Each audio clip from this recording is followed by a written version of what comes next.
welcome to another Round the Rotary podcast with me, your host, JP Warren, and we're doing this Round the Rotary remote today. We're actually in the office at Headington, but before we begin, I got to say that, and I'm going to do this by memory, Round the Rotary podcast is brought to you by Capital Petroleum Consultants. CPC specialize in project engineering and well site supervision in all disciplines of the oil and gas industry. Contact us through www.capitalpetroleumconsultants.com to see what CPC can do for you today. Well done. By memory. Done. And for those of you that don't know, that voice sitting across from me is Aaron Smith, who is the Vice President of Engineering at Headington Energy Partners. And we're doing this right now in their office, in their boardroom in McKinney, Texas. Yeah, thanks for being here, and thanks for having me on the pod. Well, thanks for doing it. I mean, so before we started, Aaron was talking. He's like, "Hey, look, I really haven't prepped for this. I'm like, hey, I don't even either." That's what the best part is, though, because it's like, we're not here to shine any golden nuggets of knowledge. We're just here to have a conversation, have a chit chat, get to know you a little bit more, and get to know me, and just chat about whatever, man. So why don't you let's just get this, and actually joining us as a ghost. What would you call that? Kind of a ghost audience right now is Dan Disser, who is also the shadow in the corner, a follower, the number one. The president of the McKinney chapter of the Round the Rotary fan club, Dan Disser, who was actually on the podcast when we first kicked it off, when we were doing it remote. So, Dan, it's good seeing you. Good seeing you too, JP. So, all right, well, let's get this kicked off. Aaron, tell me a little about yourself, man. Like, where'd you grow up? I see you went to A&M, so just. Sure, I'll take you through it. So I actually grew up here in the town that we're sitting in right now, in McKinney. Moved up here from Houston in 1992. My dad left Exxon and took a job with Headington here in 1992.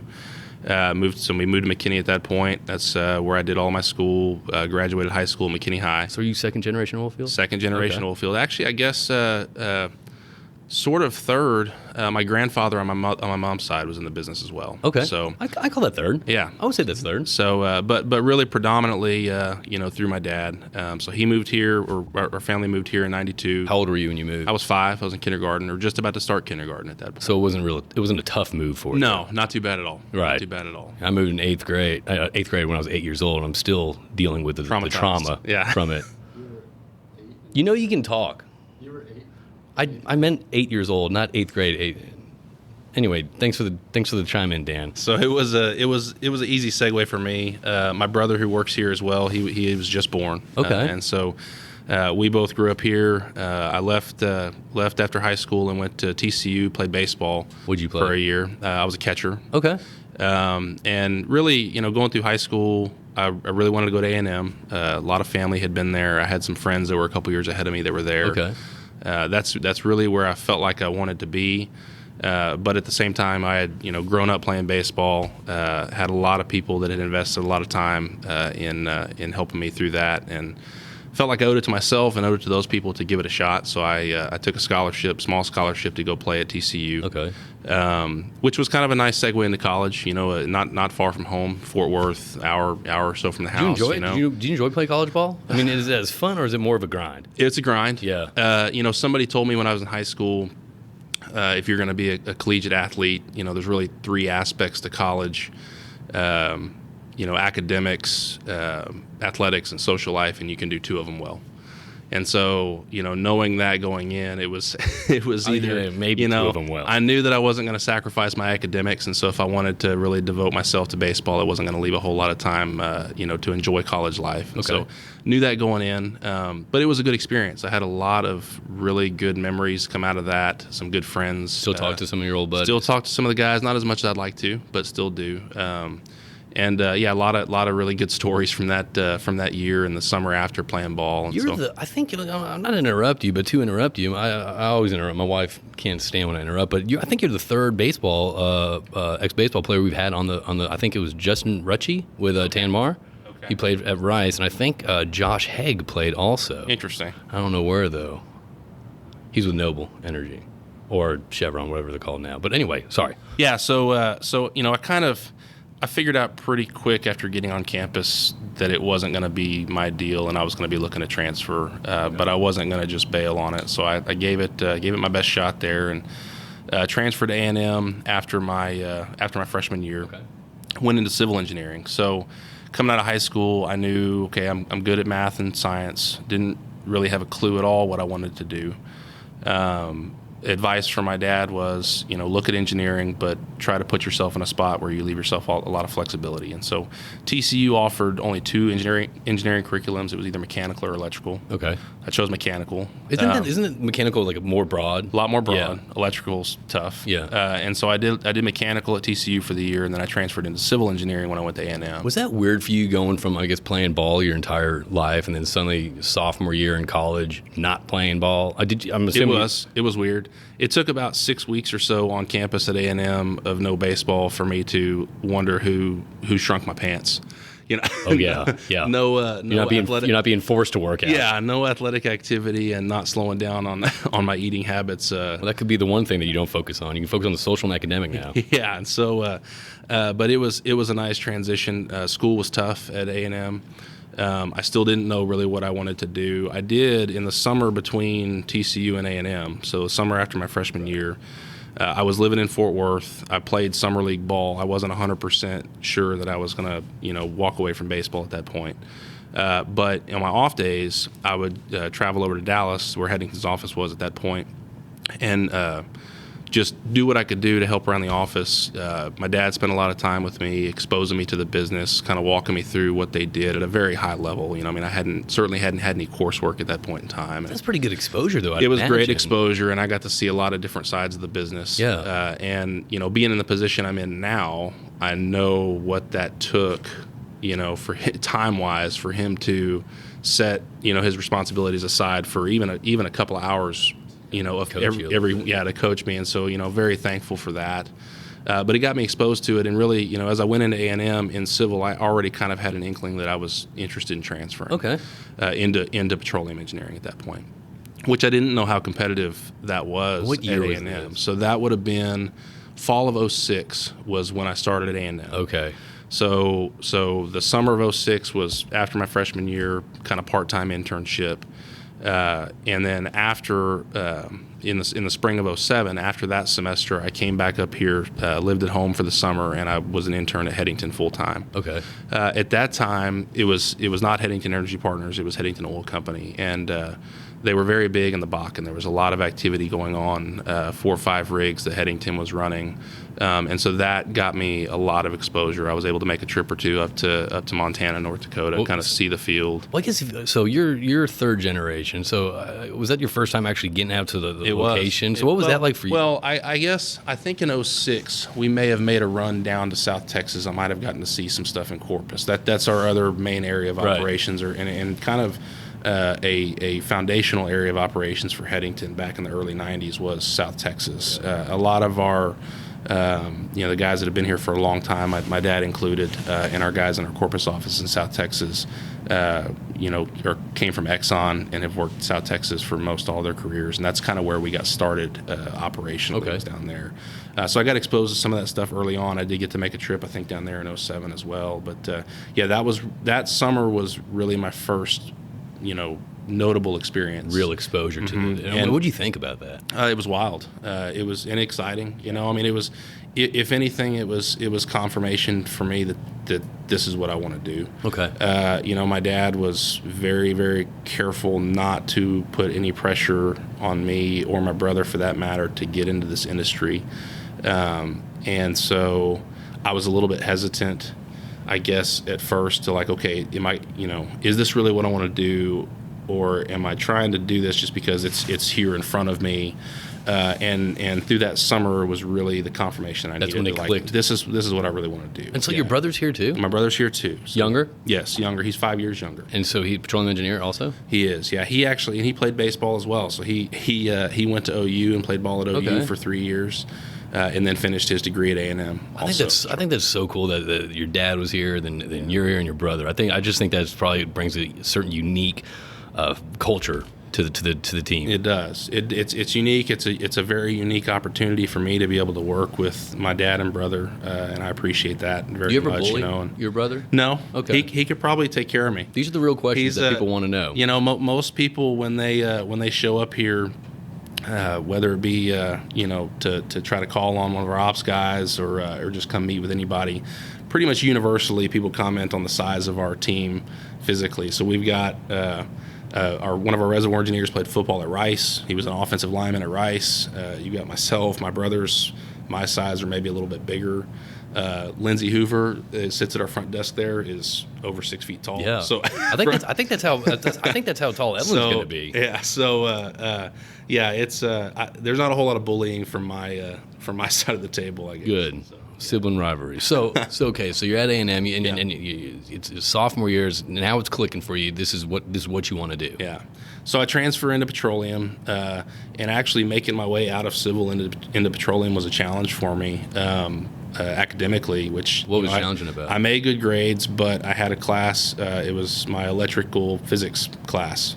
And I had to have a B in it to transfer over, and it was not going well. Okay. So that came down to the wire, but I made it and was able to transfer in. I didn't realize how competitive that was at A&M. I want to say the engineering school, the petroleum engineering. How big was your department. class? I think we had 150 or so students in my class when we graduated. It was big, and I also didn't have an appreciation at that point because I'd come from TCU, which was smaller school. Right. You pretty much saw the same people every day, whether they were in your classes or not. And then transferring to A&M, how it was there. It was huge. Yeah. But the petroleum department, even though it was 100 plus students, was very close knit. Okay. And I really enjoyed that and figured that out early on. Well, when you go from a school, so I grew up in Connecticut. The town was 24,000, and then I'm going to a school that's double the town I grew up in. You know what I mean? So Yeah. I understand kind of feeling like God, like there's not a lot of everyone. You're from this city. I know this person. So there was all these cliques, and I didn't know anyone. Yeah. So I think it's good that actually once you get into the engineering school, that it's good to have that sort of community. Yeah. There. Yeah. And it wasn't something I really had an appreciation for until a semester or so in, where I found myself running into the same people in the computer lab and studying with the same group of folks, and ended up really enjoying that. Okay. And so after that first year in petroleum, I came back. That would have been fall 07 to spring of 08. I came back to Headington for another summer. Okay. What were you doing? Were you doing the distilled? I was working South Texas, helping with some South Texas stuff at that point. So Headington actually, we sold our Bakken position in the summer of 08. So that would have been, I was here for my second full-time internship at that point, Okay. but we closed it over that summer. So we were already in the process when I started back on my internship of executing that deal with XTO. And so, the summer of 07, my focus was on the Bakken, and I was doing refrac studies and basically, building databases and data mining kind of stuff. Did you enjoy Good it? Exposure. I did. Okay. It got me exposed to a lot of different stuff. Got to work in, our reserve software and learn some decline curve forecasting and that type of stuff. So you're kind of getting a feel of kind of how the entire ship moves. Everything. Yeah. I got exposed to accounting and land and beyond engineering. And so it was really good exposure. And then that summer of 08, I helped out with some things in South Texas. Same kind of work, Okay. But kind of had a special project to work on. And then when I went back to school that fall, that would have been fall of 08, I had 2+ internships here, very small shop. Went back with the objective of trying to get an internship with a major so I could see the other side of that. What do I want to do when I get out of school? Do I want to go to a smaller company? Do I want to work for a major? I already knew at that point and had conversations with my dad, and he was completely supportive of, I don't want to come back here right out of school. Okay. I want to go somewhere else. I Get some other experience experience. Yeah. And having in the back of my mind that probably I would end up in the position that I'm in today at some point, but wanting to be able to bring experiences from other places and also have it be clear to the people that I work with that, okay, I'm deserving and belong. That makes sense. I would assume you'd get much more, input or much more different ideas because if you start here as a freshman, sophomore, and the next thing you know, you're hired here, it's like, this is all you know. Right. So I think that's so. And there's a good blend on our team, which we can get into in a little while, kind of how we all came together. Into that. But there's a good blend of. I started here in 17. There were some guys that were here before me. My brother did come here straight out of school. But, guys like Dan, Chris Marshall, our completions guy, we all came from different places. Chris and I worked together at Newfield, but other than that, I mean, everybody is bringing experience from other companies, and that's really helped us, form our own path and our own processes, and how do we, because we don't really have. I mean, it's up to us to figure out how we want to do things. So, anyway, back to kind of where I was wanting to go when I went back to school in the fall of '08. All of my internships had been here at Headington, so I didn't have an appreciation for how that process worked, and I kind of, I hadn't talked to anybody in the department about, how do I go about getting internships? So there was a career day, a career fair, where I knew oil and gas companies would be. And so I said, well, that must be the deal. I'll bring my resume and go talk to a bunch of companies and, try to line up an interview or whatever. And the first 2 or 3 that I talked to, I presented my resume, and the feedback I got was, well, did you submit it online, and are you signed up for an interview with us? I don't know what you're talking about. I'm trying to figure this out. Yeah, I don't know what you're talking about. That's why I'm here. Right. And so come to find out, I had missed the deadlines to submit resumes on most of the companies that were on campus interviewing. So I was like, oh man, this is I'm in a bind here, And so immediately I went back to my apartment and started submitting resumes with basically any and everybody that was available. Newfield was one of those companies that was later in the process. I was a little bit familiar with them because they were an offset operator in the Bakken to Headington, and they had been in the data room and looked at Headington's Bakken deal. Dad had told me they were a good company to look at, and so I interviewed. Of course, Newfield, not a major. At that time they were still much smaller even than we got in the 2012 and 2013 kind of time frame, and so it wasn't a part of my plan, of okay, I want to go try to find a major, but I interviewed with them and just got a really good feel for the culture.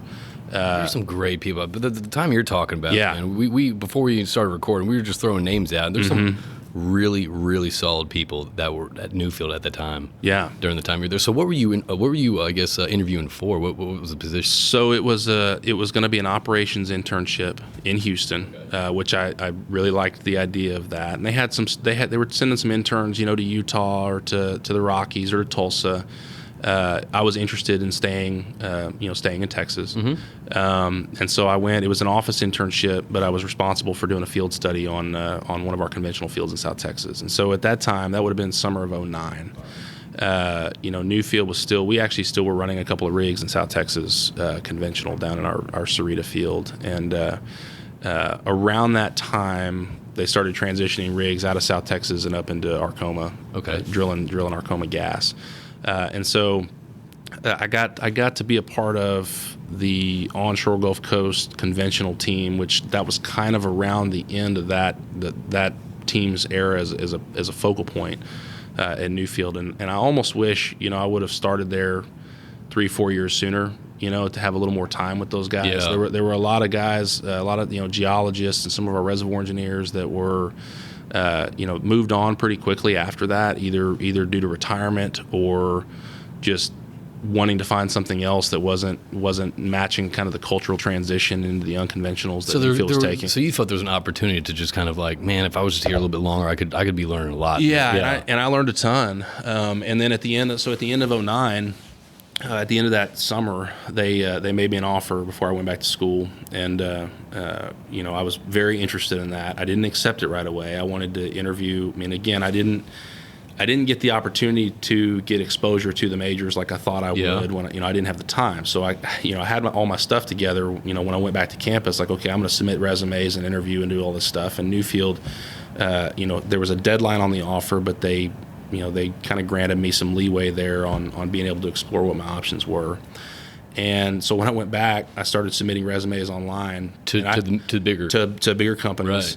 And I wasn't getting any interviews, none. And I mean, I had 3+ internships, 2 full-time here at Headington, 1 kind of part-time here, 1 at Newfield. I had a good GPA, and I couldn't figure it out. I was like, I don't know why I'm not getting, like, everybody was declining me for an interview. So pretty much you're in the same situation as everyone that's graduating college right now. Yeah, okay. Exactly. Okay. And so I finally got an interview with XTO, and I showed up for that interview, and they kept asking me questions about Headington, which was great, but I kind of kept steering the conversation towards Newfield. Okay. And they finally, after about 10 or 15 minutes, they were like, why do you keep telling us about Newfield? Like, this isn't anywhere on your resume.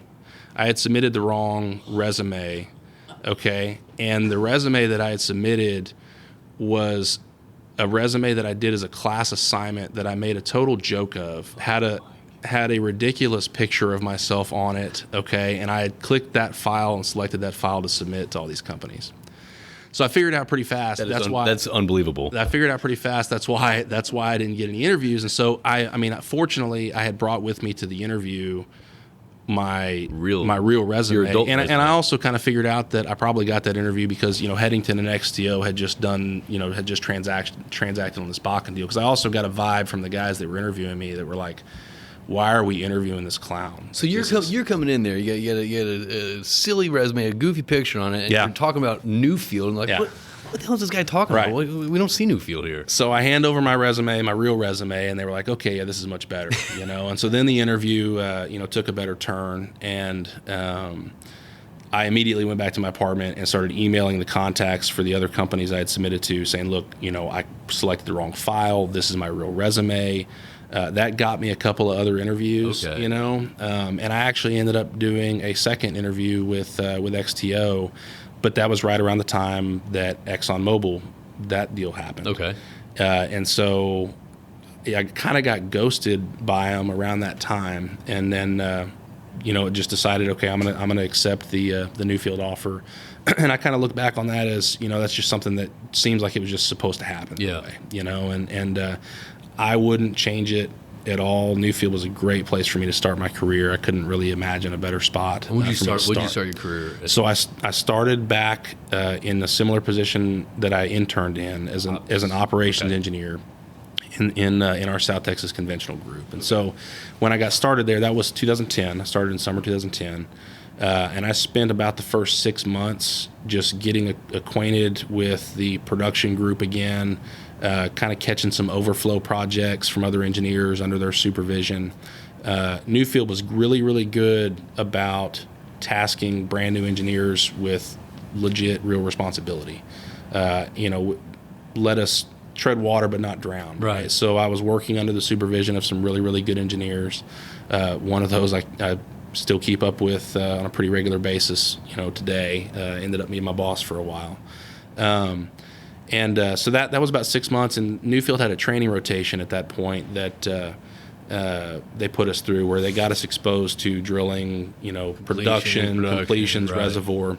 And so was that like a structured program, or is that just one of those? It was supposed to be. It was supposed to be structured. And this is where I owe a ton of credit to my boss at the time for pushing me through that, because there were several of our people who came in and kind of got planted in a role, especially the ones that were capable of delivering work. Yeah. And I wouldn't say forgotten, but it was like, you're making an impact here. We don't want to pull you out. It doesn't make sense to move them. Exactly. Right. Yeah. And so my boss was really adamant about me completing that training rotation, and pushed me through it. And it was abbreviated, but it was long enough that I at least got exposure. So I got to spend some time on the rigs.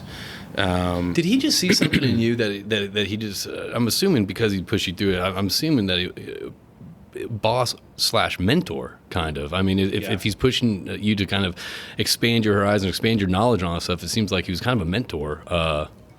Sorry, Pop. No, that's okay.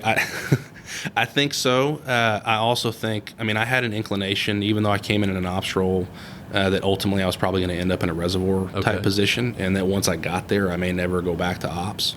And so he wanted me to get that exposure early on, which was critical, and it still is today. We have guys like Dan and and Chris Marshall here, our ops guys that. That's their job, but it's important that I can at least speak the language with them enough to ask questions and have dialogue and challenge them all. Yeah, you gotta understand. Yeah, if you're asking questions, you at least have to understand a little bit what's going on. Yeah. Right. And so it was good. I got to go through that rotation while abbreviated. It was really good experience. And I slid into a reservoir engineering role. Like when I went into my reservoir rotation, which would have been summer of 2011. Okay. I never came back out. I stayed there. The reservoir engineer that I was working under on the South Texas group, got transferred to a different position, and so I just kind of slid into his reservoir role. Did you like reservoir? I did. Okay. I really enjoyed that. I got to work our conventional stuff for a short time, and then they transitioned me to the Eagle Ford. Okay. And I got to work Eagle Ford for a couple of years. And so getting that early experience to both conventional and unconventional was back really when Eagle valuable. Ford was blowing and going. And so I was there from 2012 till 2015. Okay.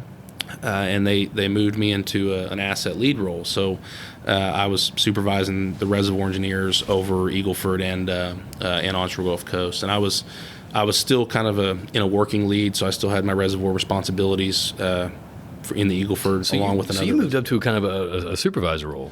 Yes, I did. How was, I guess, going from, I guess, not a supervisor to being a supervisor? I mean, how did you decide to, I guess, lead or motivate, I guess the teams under you, being the first time supervisor? It was interesting and it was challenging, but I was ready for it. Okay. There was an asset lead that was there before I got moved into that role, who I worked very closely with and learned a lot from her.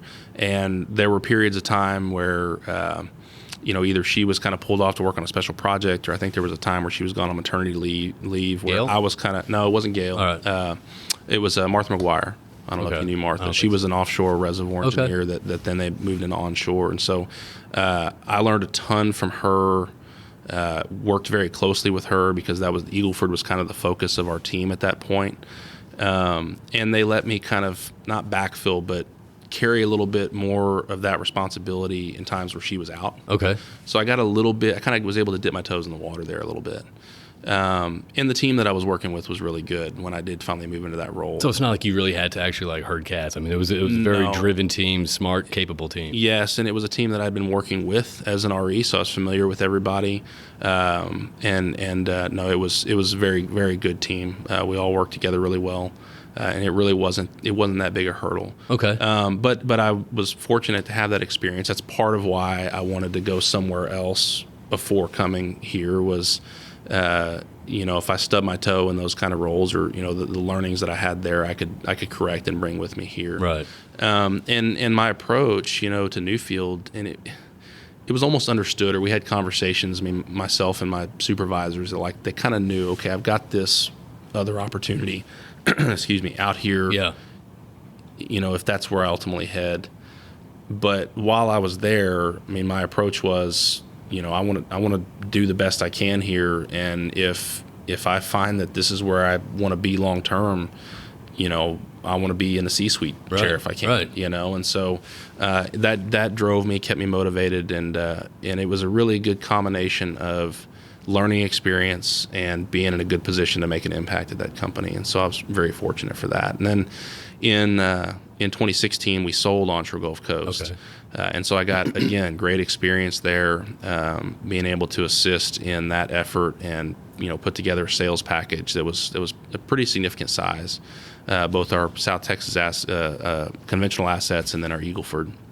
And around that time, they closed the Tulsa office, brought those people down, and I was able to move to the same role but in STAC.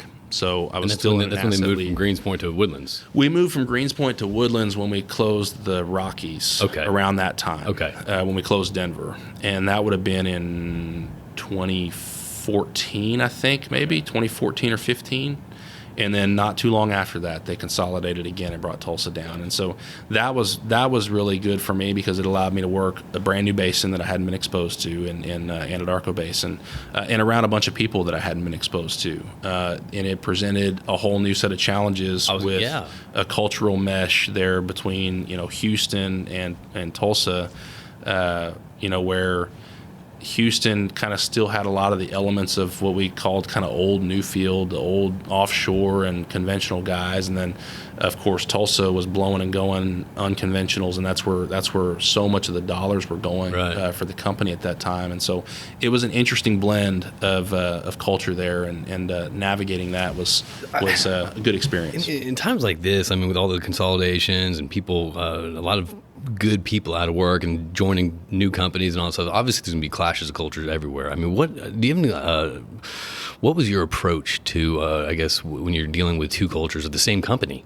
coming together? I mean, did you have, because you didn't work with this team before, right? Like you did previously. Did you have a different approach or viewpoint or mindset when you knew this was coming? I think that we all benefited from it because everybody brought different positive elements. Okay. In Houston, working the Eagle Ford, one rig for partial year and trying to preserve capital as much as possible. We had to scratch and claw if we wanted to spend an extra $100,000 on a well to try some new completion technique, for example. Okay. So we would get hung up on tons of details that at times were important, and so some of that rubbed off on the Tulsa culture where those guys are, the hundreds of millions of dollars that we were spending up there, $50,000 here or there may not really make a difference. But when you times that by however many wells we were drilling in a year, it adds up. And the flip side of that coin is, let's focus on big picture here, and broader level concepts of development and how do we approach, an asset that was, how many times bigger than what we were working in the Eagle Ford. So, I think, there was a natural resistance from both sides to clash and dig their heels in. Change. Yes. But once we all got to work with each other a little bit, we figured out that, okay, it's not, there's talented people all throughout this organization, and all having us all in one spot was ultimately a good deal for the company. Okay. Yeah. All right. Yeah. We got to a point late in 16, kind of coming into early 17, where I did start to realize that, okay, this is probably my exit point. Knowing kind of what was going on here at Headington and what they were looking to do here. So you're still keeping tabs on it. Oh, yeah. Okay. Dad and I were careful not to talk shop, and Jake as well. Right. We have some family land in West Texas, and so rarely would I come back up here to McKinney. I saw my family a ton at our ranch in Coleman County. But when we were there, it was mostly about ranching. I couldn't really answer a whole lot of questions if you asked me, okay, what are those guys doing? I kind of knew at a macro level what they were up to. And again, my dad was very, very careful not to pressure me into a move. So in 2016, 2017, you say there were kind of the writings on the wall, whatever you want to say. So I guess what kind of, was the, nail in the coffin for, because it sounds like your trajectory at Newfield was pretty good. The experience and the exposure and the mentorship sounded great. So I guess what was the, the deciding factor to say, okay, I'm going back home? There were a lot of elements to it. I enjoyed my time in Houston. I was kind of ready to get back up in the Metroplex. That was part of it. I grew up here, so I'm biased to DFW. Is that what this is called, Metroplex? The DFW Metroplex, that's it. That sounds so cool, Metroplex. It does. I can say that. It's my podcast. And so, my wife, she grew up where our ranch is in Coleman County. Okay. She went to a high school that played six-man football, graduated in a class of about 10. And so I have her in Houston, at spring. Well, where'd y'all meet? We met out there out at our ranch. Okay. We met at her sister's wedding. So yeah. Okay. Yeah. All right. And so my father-in-law is actually our ranch manager. So is it cattle ranch? Yeah, we do cattle. It's mostly a whitetail deer hunting, recreational hunting and fishing, but we do run some cattle. Okay. Father-in-law is a great guy, and I've known him since I was in elementary or middle school. Really? Didn't find out he had daughters until I was about 17. So they kept that secret from us for quite a while. But once I did, I found one of them and ultimately ended up getting married to her. So, but all that to say, she, when I went to work and started there in 2010, she joined me in Houston, got a teaching job down there. Which was a big transition for her. She went to, it was HISD? No, it was down in Deer Park. She was working down in Deer Park. Okay. So, she had, like I said, graduated from a really small high school. Yeah. And went to Tarleton for college, and so she hadn't experienced that too much.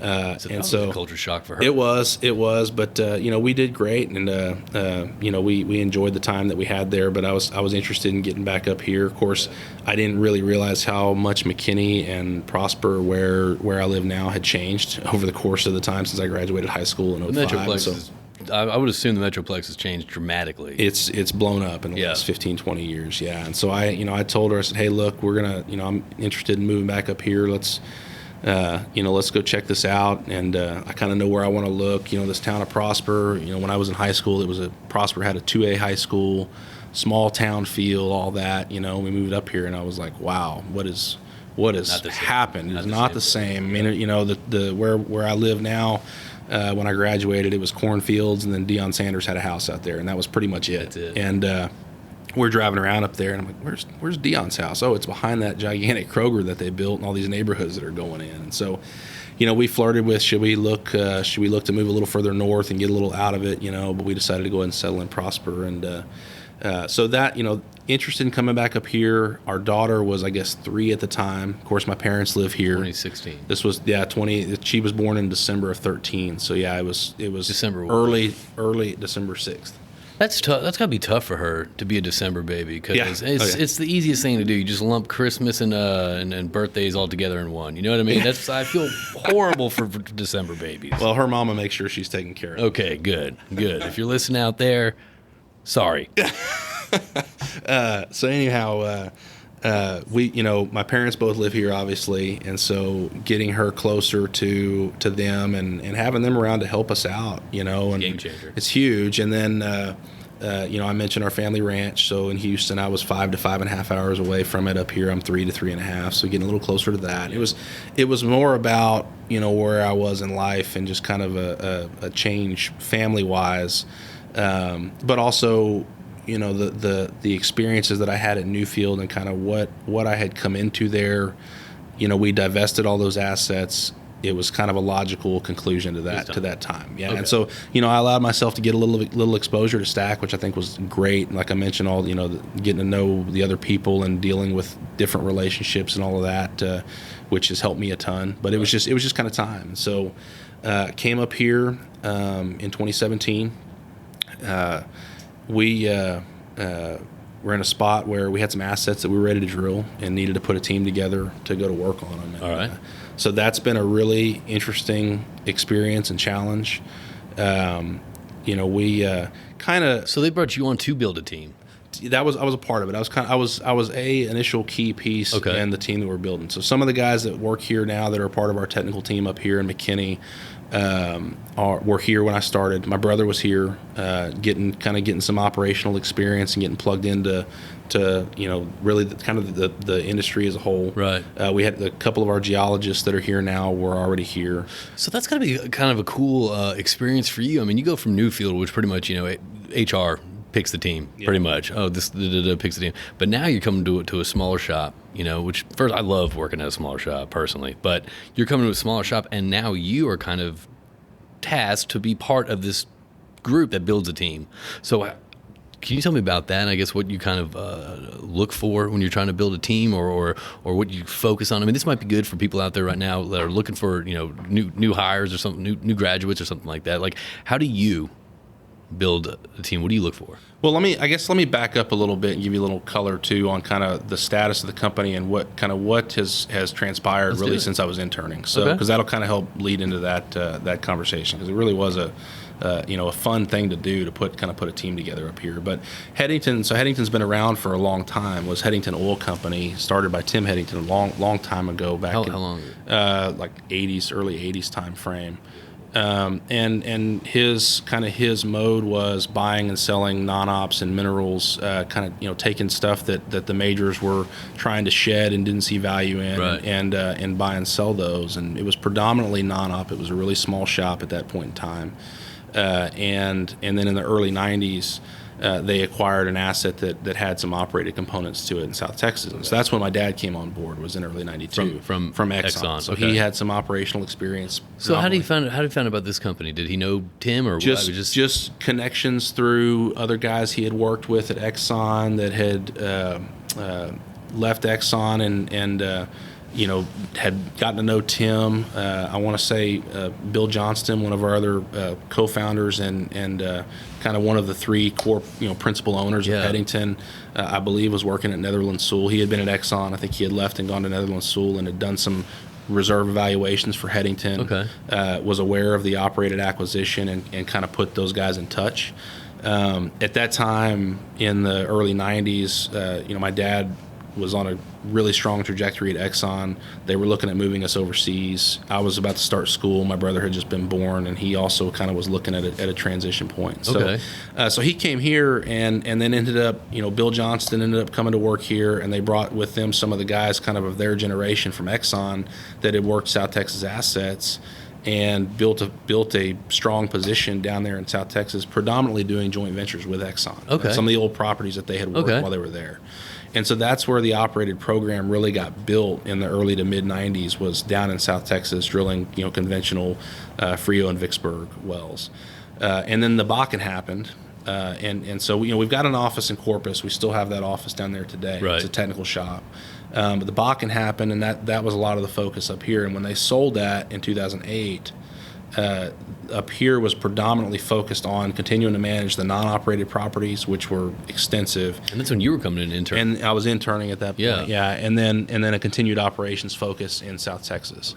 And so, they kind of got to a point, really what drove them to sell the Bakken was they kind of got to a point where they either needed to expand and go public or divest the asset and kind of refocus and figure out what they were going to do from there. And so some of the assets that they had acquired, some of the non-operated focused minerals assets that they had acquired in West Texas had some positions there that were still small but big enough contiguous blocks with high enough working interest where we had the opportunity to operate. Okay. And they were held by production. And that came through an acquisition that happened in the early 90s, like 92, 91 or 92. And so up here, my dad, kind of his focus over the last several years has been to try to put together something of a succession plan or succession team up here and use those assets as a springboard to carry us into the next generation and kind of grow this generation's team going forward. You know what's cool about that? It's the fact that your dad or the team here has that vision to have that, because a lot of people don't think about that. It's let's go down the road, let's go forward, without ever thinking or looking back or even reflecting on, I guess, the transitioning side of things. So that's pretty good for the team here. Very cool. And I got to see the wave in the whole unconventional development space of, a lot of guys I knew split off and went and formed their own companies, private equity backing, that kind of thing, which I saw a lot of challenge with, because you either had guys that were very, very talented but maybe not ready for that. You also had guys that, we're diving off in, we don't have any assets. How do we attract operational talent? And so we were very fortunate in this role here that, we've got some assets that are of really high quality that, of course, we sit here today in 2021 not running a rig, so we drilled those up. But back in 2017, we're going, this is, 3-4 plus years of drilling inventory. It's enough for us to attract some talent here to know that, we don't have somebody coming in that's going to, go drill and complete 2 or 3 wells, and then we're sitting here trying to figure out what we're going to do. Right. And so, it's this catch-22 of I need good operational talent to help evaluate and acquire good projects, but I also need the good projects to get the talent, to bring in the talent, right?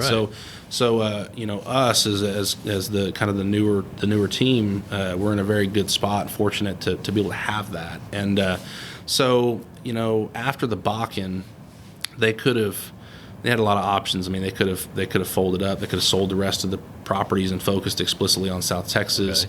Okay. I think my dad was in a spot in his career he wasn't ready to be done yet, and I think he enjoyed the idea of leaving a legacy through another group of guys that are doing kind of what those guys did. Yeah.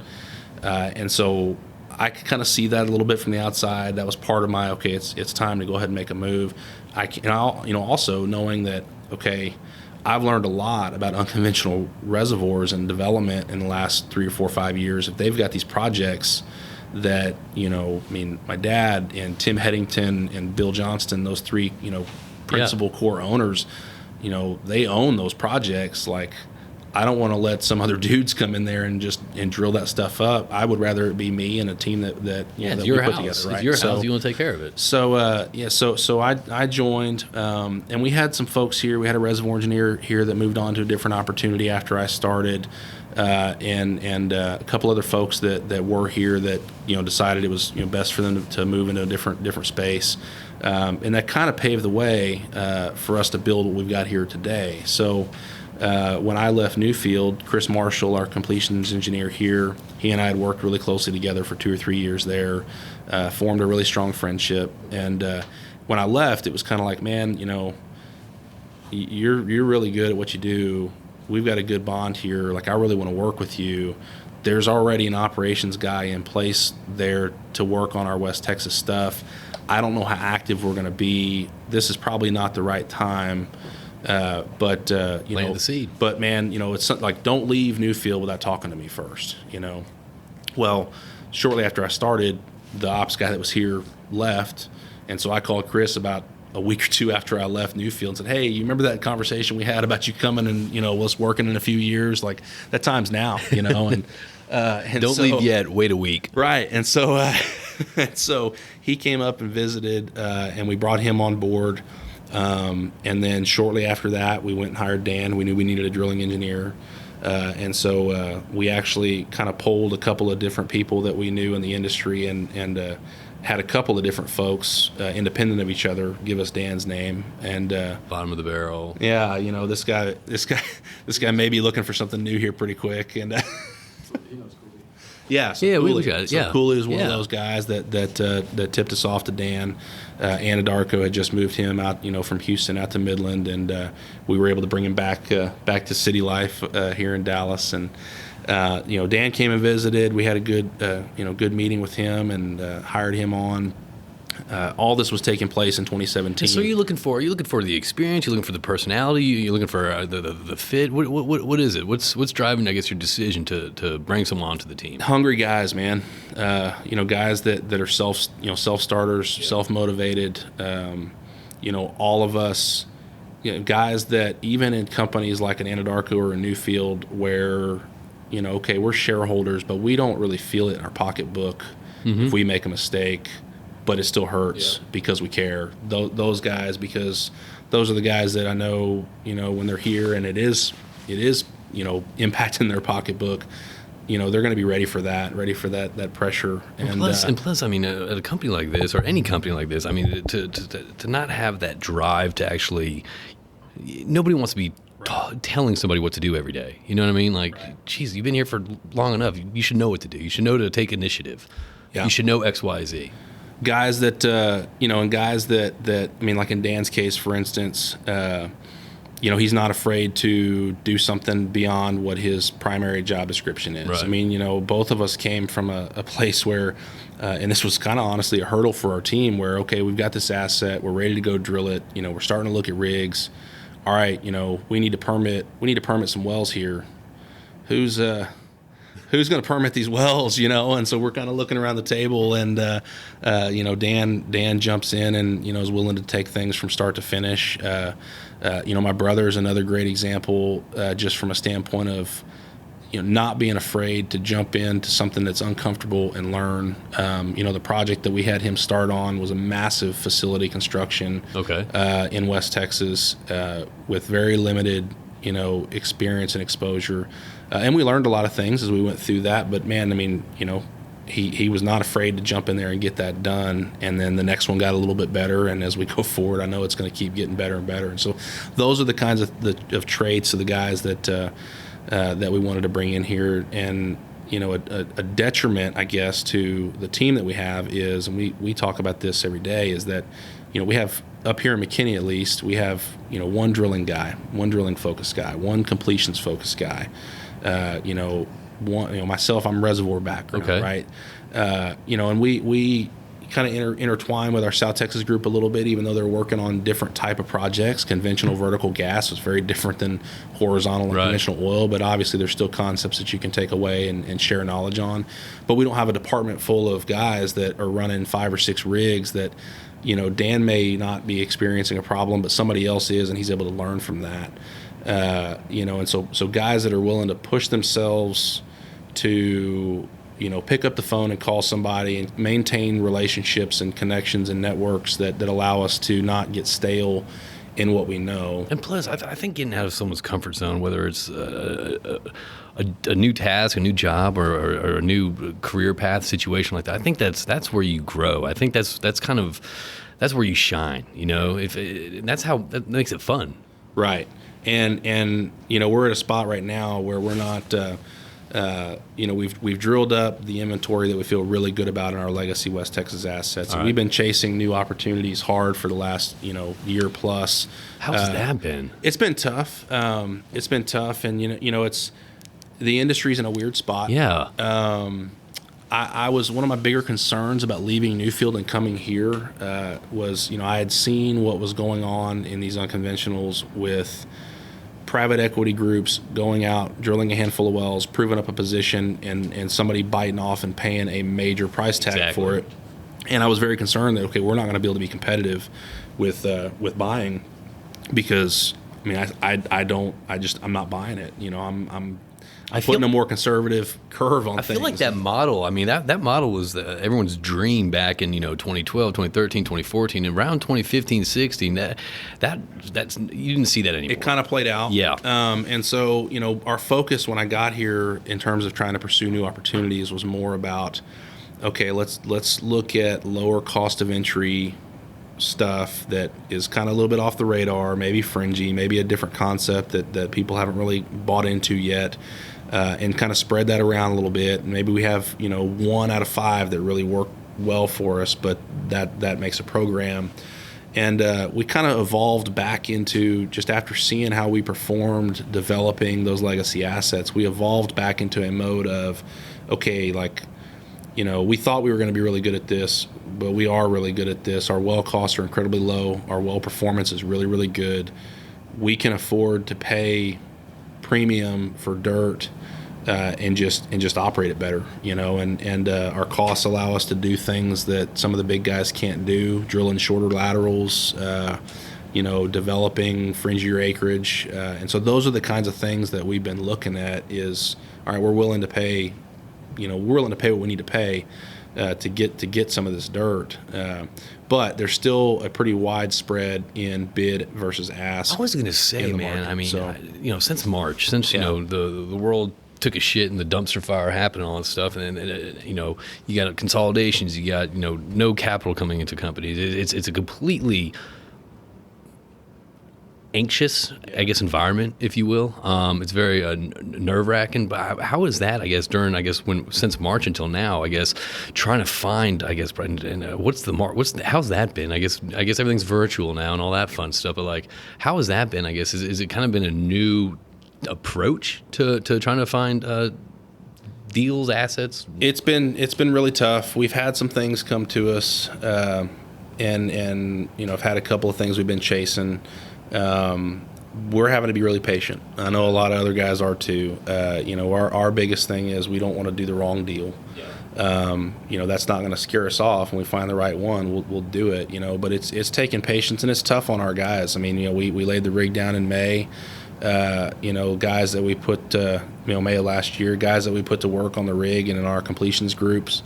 We didn't give them any false impressions about what we had in front of us, but our intent was, we're going to find new things to do. We're going to keep a rig going and stay active, and we want you guys to be a part of our team, as long as we are. Yeah. And so that's been tough, and tough conversations to have with those guys of look, we're having to lay this thing down, and we don't know when we're picking it back up.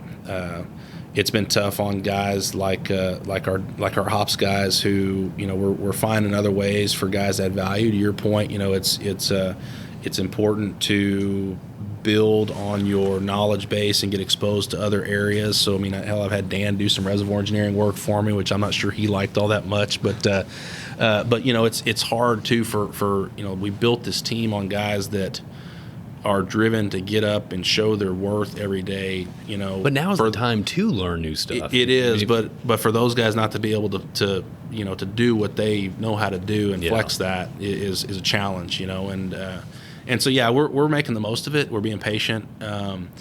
But we also, we sit around here just like everybody and say, man, if we only knew 5 years ago what we knew today, what could we have done with that? We want to make sure that we're not sitting here going, I don't want to be sitting here 5 years from now knowing what we know today. So we're trying to think about, okay, what's next? How can we, instead of thinking about, what are we trying to chase right now? What's next? What can we leverage this talent for in a creative way? Picture. Yeah, and if we're unsuccessful at finding opportunities in the areas that we're focusing in, okay, what's behind that? So we don't ever get caught with ourselves wondering what our plan is. We can stomach, okay, we're chasing stuff. We just haven't found the right thing. It's different when you're sitting here going like, all right, what are we doing other than just managing our production every day? So how do you communicate that to your team? Brainstorming sessions. We sit around and I say, look, there's a lot of smart guys here. What kind of ideas you have here? Here's what I think we're good at. What do you guys think? Are we good? Do y'all see things the same way? What should we be looking at? Kind of here's where I think we should be focused. Do you guys agree? That, so just getting everyone around the table and just kind of having a conversation. Oh yeah. That's what I love that about our team here is even though we all are, different disciplines and come from very different places, we are a very, very close knit group, and very strong. And that we hold each other accountable. I can, even though I'm not as technically savvy on the drilling side or the completion side, I can ask those guys the tough questions, and they know that I'm not coming at them personally. It's all on the line for all of us. So, that's what makes us really, really strong, I think. So what are you kind of looking forward to? What are you excited about, I guess, for Headington Energy Partners, I guess, in the near term and also the long term? I'm excited about seeing what we have coming up, and we've got some different options and different avenues and routes that we can go. What really drives me is, we built this team, we've got this company. The guys that we brought in have added a tremendous amount of value, and I want to turn that around and make sure that it works for them too. And that's what motivates me every day to get up and try to figure out, okay, what are we going to do next? What can I do to put Dan and Chris and Jake and these guys in a position to do what they know how to do well? And so that's what I'm excited about, is that opportunity to finally say, okay, look, we've got this in front of us now. Let's get a rig. We're ready to go. Let's get a rig and let's go drill it, Yeah. And let's put some money back to work. That's what really excites me about it, and getting back to doing what you're supposed to do. Yeah, and being a reservoir engineer, I open flowback reports like they're Christmas presents, and so I love bringing new wells on and seeing how those perform. Hey, we tried this or that on the completions, did it work? And I'm excited about an opportunity to do that again, hopefully in the not too distant future. So I guess with a team like this, with all these go-getters and people wearing different hats and all that stuff, how are you communicating, I guess, to, I guess, the besides the core team, I guess the Headington employees, I guess, how are you keeping everyone, I guess, motivated or I guess moving in the right direction? That's a really good question too, and I would say, we also kind of since 2017, since I've joined, I've kind of noticed an evolution and a better cohesiveness amongst the teams, and I think part of that is really a function of our operations got going again, and so we had to rely on land, and they had to come to us and say, what do we need to do here, and accounting the same way, because we were static. For a period of time there when, gas prices crashed back in, 2009, 2010 time frame. Okay. So there were several years there where we weren't running any rigs at all. It was all management of the non-operated properties and just management of production in South Texas. And so we, in 2016, I guess, we picked up a rig in South Texas, started drilling again. We finally picked up our rig in West Texas in 2018.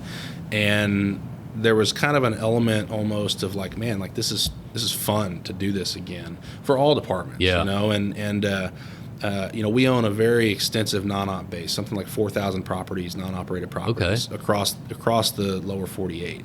But a lot of those are really, really small interests and mineral interests. And so, our revenue accountants are used to cashing checks that are, teeny tiny. Well, then we've got 100% interest in a 2-section development in the Delaware Basin.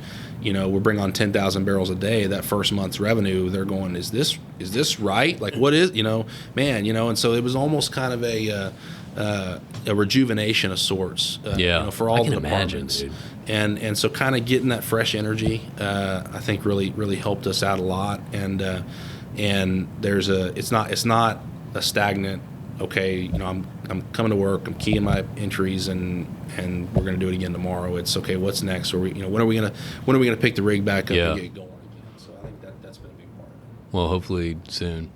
Fingers crossed. What's kind of going on? I guess all the noise and all the news and all that stuff. What's going on right now? I guess with the industry. This is kind of off the cuff question. What's going on in the industry right now that you're kind of fed up with, or kind of over, or that you want to address, or something like that? It's been wild. Seeing oil trade below zero last year was insane. April. They're late March, early April, and we were crowded around my computer. We started seeing stuff saying, our marketing guy saying, look, you're gonna see single digits here pretty quick, and you're like, no way. We were sitting there with the browser window popped up and just watching it drop and go red and we were just like, this is just incredible.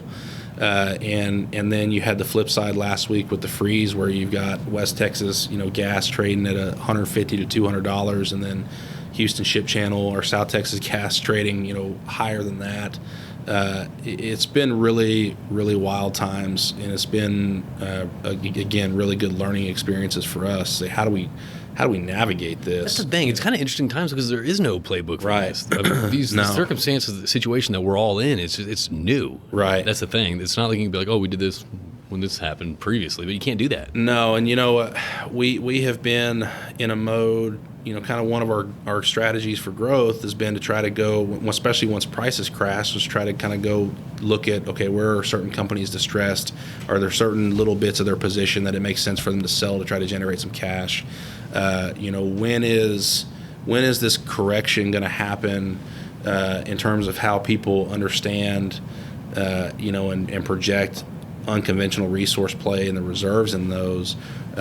You see this massive shift over the last couple of years where Wall Street is going, to the big guys, hey, where's our money, man? Yeah. You guys have been getting away with this shell game for the last 8-10 years of, by the time we figure out that this capital intensive play that you've got that isn't really working out, you're telling us, oh, don't worry about that. We've got, we're doing something check else this out. Yeah. But hey, don't worry. After it's going to be capital intensive up front, but in a few years, man, the returns we're generating are going to be incredible. And so seeing the market now insist that companies live within cash flow, the first lever that they pulled was to dial back on capital programs, which is the easiest one to do, but it's not sustainable.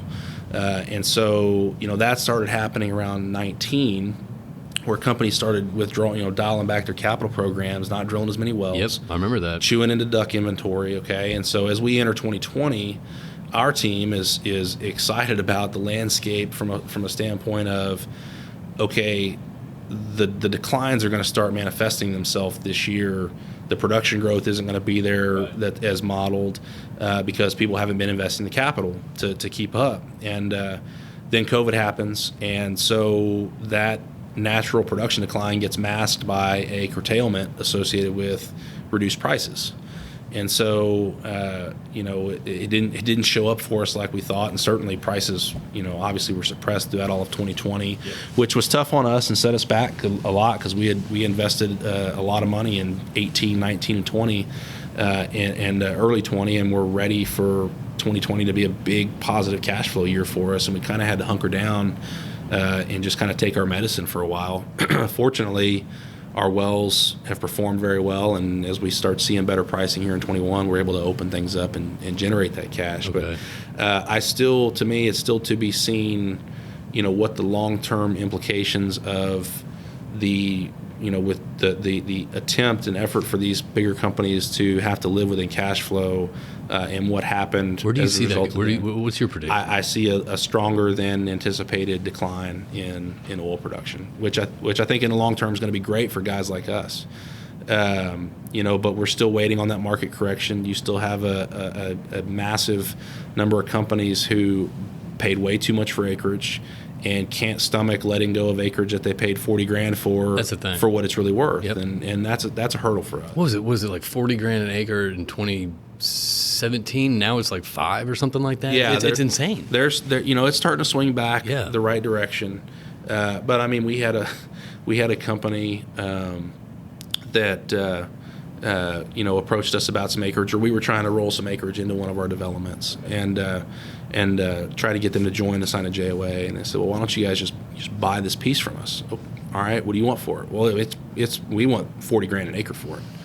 So we said, well, if you want $40,000 an acre, we'll sell you what we got, And they said, well, it's not worth that, So it's just, like I said, that just illustrates the disconnect. Yeah, $40,000 an acre. Let's hop in our DeLorean. And go back to 2016, then we'll make that deal. So it's been a challenge. I think that we can't help but see a correction of sorts as we continue on. And also, once the vaccine's in, then people start flying again, places start opening up, and then we'll have a real understanding of what we're dealing with right now, because we're still kind of at blinders on, and there's a lot of uncertainty out there, which is kind of a little nerve-wracking. But anything else that you'd like to share with our... Man, I don't think so. It's been a great conversation. I really... Well, I'm glad you did this. Yeah, I really am. too. I know this is kind of last minute. Let's get together and do this. But I really appreciate you taking time and you kind of sharing a little background yourself and talking about the team here. And it seems like a young team too, which is awesome. It is, and I feel very fortunate to be a part of it. We've got some great guys here. Like I said, we everybody gets along very well. Yeah. We're all joined and striving towards one goal, and that makes it easy for us to get up, come to work every day, and enjoy being here together, and just enjoy being a part of a group of guys that are really good at what they do. Well, it sounds like a fun place to work, and it sounds like a busy and fun place to work. So I think you got a pretty good team here, and I'm looking forward to get to know you more and chatting more. But Aaron, I appreciate you coming on. Dan, thanks for sitting in. Thanks for coming on, and thanks for sharing your story. And I look forward to kind of what the future lies for Headington Energy Partners, and fingers crossed it happens sooner than later. Yeah, man, I mean? I sure appreciate the opportunity to come on. I really enjoyed it. Oh, Thanks absolutely. a lot. No, thank you. No, thank you. No, thank you. But I appreciate it, man. And I guess everyone, thanks for tuning in to Round the Rotary. And again, this is Aaron Smith, the Vice President of Engineering at Headington Energy Partners up in McKinney, Texas, in the Metroplex. You got it. You nailed it. I nailed it. So, all right, guys. Thanks, and ladies. Thanks for tuning in, and we'll talk to you soon.